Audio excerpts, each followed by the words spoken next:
Picture this. It is a humid evening in Bombay, 1859. You are walking through the gates of a massive estate. Inside, 500 guests are drinking champagne under crystal chandeliers. They are celebrating the British crown, taking total control of India. The host of this party is a man named David Sassoon. He wears a turban and robes, yet he speaks the language of the British elite. To the locals, he is a hero. He builds the schools. He builds the libraries. He even convinced the city to print special tram tickets so religious Jews wouldn't have to handle money on the Sabbath. He seems like the perfect philanthropist. But if you leave the party and walk down to the docks, you will see the truth. You will see crates stamped with the Sassoon logo being loaded onto steamships. Inside those crates is not cotton. It is not silk. It is thousands of pounds of opium. His family was known as the Rothschilds of the East. They controlled 70% of the drug trade that brought China to its knees. They didn't just get rich. They became the wallet of the British Empire. But unlike the Rothschilds, their empire vanished into thin air. To understand how you lose $1 billion fortune, we have to go back to the night they ran for their lives. The year is 1829. We are in Baghdad. For centuries, the Sassoon family served as the chief treasurers to the pashas. They are the nasi, the princes, of the Jewish community. But the political weather changes instantly. A new governor, Dad Pasha, decides that kidnapping is a good revenue strategy. He targets the wealthy Jewish elite. He takes David Sassoon hostage. The ransom demand is massive. David's father pays it, but he knows the clock is ticking. They are no longer safe. So in the middle of the night, David Sassoon gathers his family. He sews pearls into their clothes. He packs what gold he can carry, and he boards a boat down the Tigris River. They are refugees. They have no home. They have no state protection. They eventually land in Bombay, now Mumbai, in 1832. Most refugees in this position would be happy just to survive. But David Sassoon has a different mindset. He looks at Bombay and he doesn't see a refuge. He sees a choke point. Bombay is the gateway. Between the resources of India and the markets of the West, he sets up a small counting house at 9 Tamarind Lane. He starts trading modest goods, textile, spices, but he quickly realizes that the real money isn't in playing by the rules. It's in solving the British Empire's biggest problem, 215 to 345, the Empire's problem. Here is the macroeconomic crisis of the 1830s. The British are addicted to Chinese tea. They are buying 30 million pounds of tea every single year. But the Chinese emperors are smart. They don't want British wool. They don't want British clocks. They only accept silver bullion.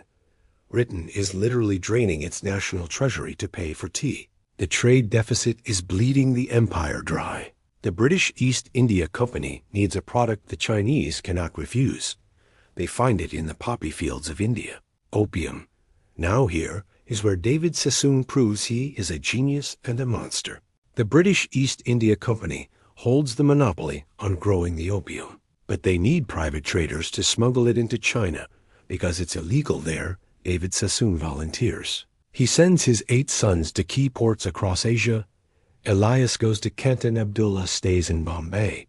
They create a family intranet before the internet existed. They use carrier pigeons and private clippers to move information faster than their rivals. While other traders are guessing the price of opium, the Sassoons know it down to the penny. By 1839, the opium wars break out. British gunboats blast open the Chinese ports. The Treaty of Nanking forces China to accept the drug trade. This is the green light David was waiting for. He creates a vertical monopoly. He finances the farmers in India. He insures the ships. He warehouses the product in China. He owns every step of the addiction cycle. Let's talk about the numbers, because they are terrifying. In 1836, traders are moving 30,000 chests of opium into China. By the 1870s, the Sassoons helped push that number to over 70,000 chests a year. Each chest weighs roughly 130 to 140 pounds. That is nearly 10 million pounds of raw narcotics flooding the market annually. The profit margins are insane. A chest costs 500 rupees to buy in India. It sells for over $1,100 in China. That is pure arbitrage. The Sassoons are capturing millions of dollars in profit, but the human cost is the inverse of their wealth. By 1900, an estimated 135 million Chinese citizens are addicted. That is roughly 27% of the adult male population in the coastal regions. Imagine if 27% of the men in New York or London were heroin addicts today. Society stops functioning, productivity collapses. The century of humiliation for China is directly funded by Sassoon invoices. But back in Bombay, the Sassoons are heroes. They used this blood money to build the Sassoon docks in 1875. It's the first wet dock in western India. Before this, ships had to anchor far out and use small boats. Now commerce flows directly onto Sassoon land. They build the Sassoon Library. They build general hospitals. They are the pillars of society. This is the whitewash strategy. If you build enough schools, people forget where the money came from, and the British Crown loves them for it. David Sassoon dies in 1864. His son Abdullah takes over and changes his name to Albert. This name change is symbolic. The family doesn't want to be Baghdadi refugees anymore. They want to be English aristocrats. They start a campaign of aggressive social climbing. Albert moves to London. He buys a mansion in Kensington Gore. He throws money at the British establishment, and it works. In 1872, Queen Victoria knights him. He becomes Sir Albert Sassoon. He is the first Jew to receive the freedom of the City of London. Think about that trajectory. In one generation, they go from fleeing a hostage situation in Baghdad to having tea with the Queen. They start marrying their children into the European banking elite. A Sassoon marries a Rothschild. Another marries into the Gunzburg banking dynasty. They are desperate to wash the Eastern stain off their reputation. But this obsession with being British creates a fatal flaw. The London branch of the family gets lazy. They stop going to the office. They prefer hunting foxes to hunting deals. One family member is even quoted saying their wealth comes from dirty trading in the East. They are ashamed of the business that bought their mansions, so they drift. But back in the East, the business is splitting apart, and a new king is about to take the throne. The family splits into two rival firms, David Sassoon and Co., and the breakaway Eid Sassoon and Co. They are cousins. They share a name, but they are cutting each other's throats for market share. While the London cousins are playing dress-up, the Bombay cousins are still hustling. Enter Victor Sassoon. He takes over E.D. Sassoon and Co. in the 1920s. Victor is the most fascinating character in this tragedy. He is a World War I veteran.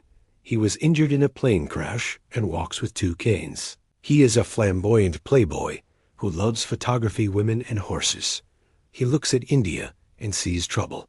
The Indian independence movement is rising. Gandhi is marching, taxes are going up. Victor decides to bet the house on a different horse, China. He liquidates millions of dollars of assets in India. He moves everything to Shanghai. He declares that Shanghai is the future of the world. He goes on a building spree that would make Donald Trump blush. He builds the Cathay Hotel, now the Peace Hotel. He builds the Embankment Building by the 1930s. Victor Sassoon owns 1,900 properties in Shanghai. He is the #1 realtor in Asia. His personal fortune is estimated at the modern equivalent of $15 billion. He lives in the penthouse of the Cathay. He hosts parties that last for days. He thinks he is untouchable. He thinks his British passport is a magic shield. He is wrong. Victor makes the classic billionaire mistake. He ignores politics. He thinks money transcends borders. But in the 1930s, the world is on fire. Japan is encroaching on China. The communists are organizing in the countryside. Victor ignores it all. He keeps throwing parties while the Japanese army gathers in Manchuria. Then comes 1937. Japan invades. Shanghai bombs fall on the international settlement. Victor's racehorses are seized by Japanese officers. His hotels are occupied. His revenue streams are cut off. But Victor is stubborn. He stays. He thinks it will blow over, Then comes 1941, Pearl Harbor. The Japanese seize total control of the Allied assets in Shanghai. Victor Sassoon is effectively locked out of his own empire. But the final nail in the coffin isn't the Japanese. It's the aftermath. World War II ends in 1945. Victor rushes back to Shanghai to reclaim his throne. He thinks he can just restart the rent checks, but a civil war is raging between Chiang Kai-shek and Mao Zedong. In 1949, the communists win. They enter Shanghai, and they have a very different view of property rights. They look at the Sassoon Empire, and they see imperialist exploitation. They don't care about his deeds. They don't care about his lawyers. They nationalize everything: the Cathay Hotel, seized the office towers, seized the warehouses, seized. Victor Sassoon is forced to sign over his assets for a pittance. He flees China. In the span of a few years, a century of wealth accumulation is wiped out. Zero. So what happens to the dynasty? The London branch had already sold out and faded into the aristocracy. They became poets like Siegfried Sassoon. They became minor politicians. They spent the money until it ran out. Victor Sassoon retreated to the Bahamas. He died there in 1961. He had no children. The main line of the Rothschilds of the East went extinct. This is the key difference between the Sassoons and the real Rothschilds. The Rothschilds diversified. They moved into banking, government bonds, and secure assets across multiple stable countries. The Sassoons went all in on extraction. They extracted opium from India. They extracted rent from China. They relied entirely on the military protection of the British Empire. When the empire fell, they had no parachute. Their business model was structurally unsound. You cannot build a lasting dynasty on a product that destroys your customers. Eventually, the customers revolt, or the government intervenes. Today, the name Sassoon is still carved into the stone of Mumbai. The library is still there. The docks are still there. But the family that built them is a ghost. They are a warning from history. They show us that wealth without a moral foundation is just a temporary loan, and history always calls in the debt. This story feels incredibly modern, doesn't it? A global corporation operating above the law. A product that is highly addictive and destroys communities. A family that uses philanthropy to cover up their business practices. It sounds like the Sackler family and the opioid crisis in America. The Sacklers made billions selling OxyContin. They put their names on museums and art galleries. They claimed they were helping people with pain. Meanwhile, addiction rates skyrocketed. Just like the Sassoons, they faced a reckoning. But there is another parallel. Tech monopolies. We see companies today that extract our attention, our dopamine, for profit. They move fast and break things. They assume they are bigger than governments. Victor Sassoon thought he was bigger than the Chinese Revolution. He found out he wasn't. It serves as a reminder to every titan of industry today. Political winds change, regulations change. And if your entire business model relies on exploiting a loophole or a vice, you are living on borrowed time. If you visit Shanghai today, walk down to the Bund, look at the Peace Hotel. It's still the most beautiful building on the strip. Go into the jazz bar, look at the floor. That is the same floor Victor Sassoon walked on with his cane. But remember what paid for it. That luxury was bought with 70,000 chests of opium a year. It was bought with the destruction of millions of families. The Sassoons wanted to be remembered as kings. Instead, they are remembered as the drug lords who flew too close to the sun. They serve as the ultimate example of the resource curse. Easy money makes you weak. It makes you blind. And eventually, it leaves you with nothing but a name on a crumbling building. So here is my question for you. I mentioned the Sacklers and big tech, but who do you think is the Sassoon family of the 2020s? Which modern billionaire is building an empire on something that will eventually collapse? Drop your prediction in the comments. I'm really curious to see who you pick. And if you want to understand how the original Rothschilds managed to survive while the Sassoons failed, make sure you subscribe. We are doing a deep dive on their survival strategy next week. You don't want to miss that one. Thanks for watching.